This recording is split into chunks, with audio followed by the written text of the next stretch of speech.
결론부터 말씀드립니다. 우리도 빨리 여기로 갈아타야 됩니다. 모두가 하나같이 부자가 되고 싶어 합니다. 그렇죠? 각자 부자가 되기 위해서 무언가를 열심히 합니다. 돈도 모으고 노력도 하고 말이죠. 그런데 동시대에 같이 살면서 같은 공간에서 같은 시간 속에서 똑같이 일하는데 누구는 부자가 되고 누구는 계속 제자리이고 누구는 부자 되기는커녕 나락의 길로도 빠지게 됩니다. 각각의 입장과 환경이 달라서일 수도 있습니다. 그게 결코 누가 잘못되었다고 볼 수는 없습니다. 하지만 의문이 생깁니다. 대체 원인이 뭘까요? 원인은 있지 않을까요? 부자가 되지 못하는 그 이유 말입니다. 오늘은 그 이유를 한번 알아보겠습니다.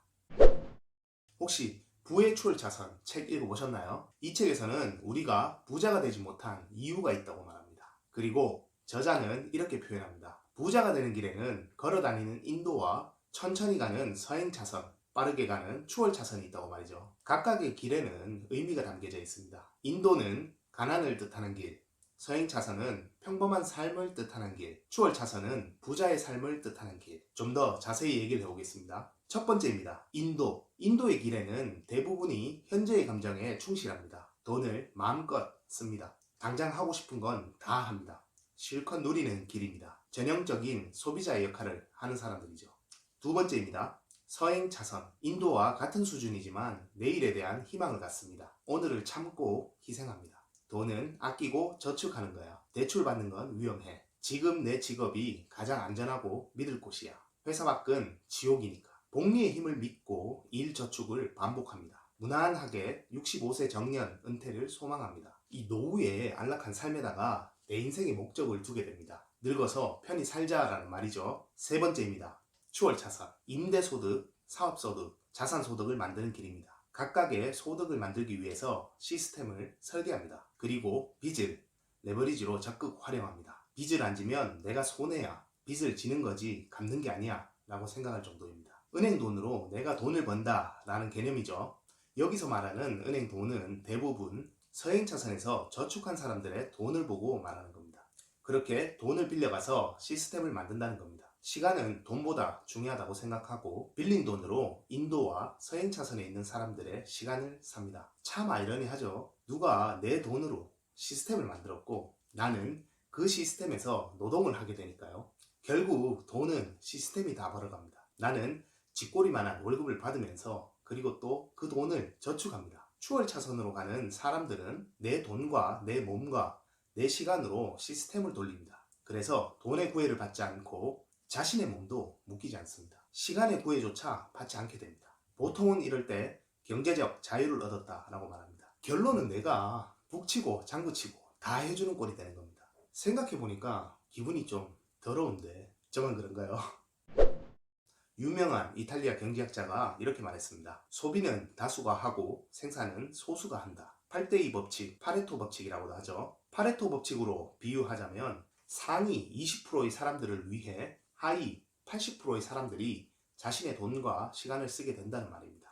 자, 이 책에서는 우리가 부자가 되지 못한 이유를 이렇게 정의합니다. 인도나 서행차선으로 가기 때문이라고 말합니다. 그래서 추월차선으로 가면 우리도 부자가 될 수 있다고 말합니다. 자, 그럼 추월차선의 길은 어떻게 가면 될까요? 어떻게 가면 우리도 부자가 될 수 있을까요? 이 책의 저자가 말하는 조건으로 제가 예를 들어 보겠습니다. 첫 번째는 임대소득이 있어야 됩니다. 보통 부동산을 소유하고 세입자를 두면 임대소득이 생깁니다. 임대소득 시스템이 만들어진 겁니다. 안정적인 현금 흐름을 만드는 거죠. 내가 자고 있거나 놀고 있어도 임대소득 시스템이 돈을 만들어주게 됩니다. 두 번째는 사업소득이 있어야 됩니다. 주택을 신축해서 판매하면 사업소득이 생기게 됩니다. 땅을 사서 신축하고 팔고 또 땅을 사서 신축하고 팔고 땅을 살 때도 돈을 빌리고 신축할 때도 돈을 빌립니다. 누구 돈일까요? 서행차선으로 가는 사람들 돈이죠. 무제한적으로 이 사이클을 반복합니다. 곧 이게 시스템이죠. 이렇게 사업소득 시스템으로 돈을 벌게 됩니다. 세 번째는 자산소득이 있어야 됩니다. 주택을 신축해서 보유하는 겁니다. 누구 돈으로 신축하고 보유하죠? 서행차선으로 가는 사람들 돈입니다. 우선 신축하면 원가 대비 안전 마진이 확보가 됩니다. 인플레이션과 입지에 의해서 땅값이나 건물의 시세가 상승합니다. 지가 상승이나 시세 차익이 생긴다는 말이죠. 그리고 추가로 또 신축하고 자산을 늘려나갑니다. 그래서 자산 소득이 생깁니다. 자산을 보유하는 게 시스템이 되는 거죠. 내가 가만히 있어도 자산 소득이 자동으로 불어나게 됩니다. 자, 잠깐 여기서 점검을 해볼까요? 잠시 상상을 해봅시다. 지금까지 이 영상을 봐주셨잖아요. 기분이 어떠신가요? 단도직입적으로 말씀드릴게요.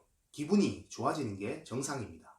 그런데 만약에 지금 나는 왠지 부정하고 싶다, 이 내용을 반박하고 싶다, 나는 왠지 기분이 나쁘다, 불쾌하다 라고 생각이 든다면 지금 이 말이 맞는 건지 틀린 건지, 또 내 반박심이 컴플렉스인 건 아닌지, 왜 부정하는지 빨리 확인을 해봐야 됩니다. 우선 이 영상을 보시고 역행자라는 책을 꼭 읽어보십시오. 혹시나 안 읽어보셨다면 부의 추월차선 책도 같이 읽어보시기 바랍니다. 객관적 판단을 하시는데 많은 도움이 될 겁니다.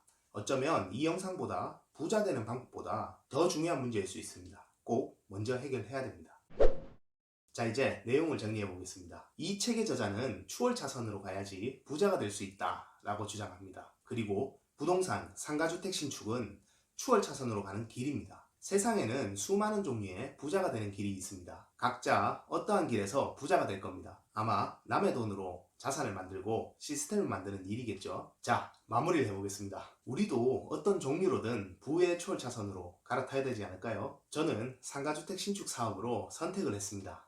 이 영상을 여기까지 봐주셨다면 여러분은 상가주택 신축 사업을 해서 부자 되는 길에 상당히 관심이 많은 분들이라 생각이 됩니다. 그리고 저한테는 소중한 분들입니다. VIP나 마찬가지죠. 그래서 너무 반갑습니다. 저는 여러분들과 함께 소통하고 공유하면서 같이 부자가 되길 원합니다.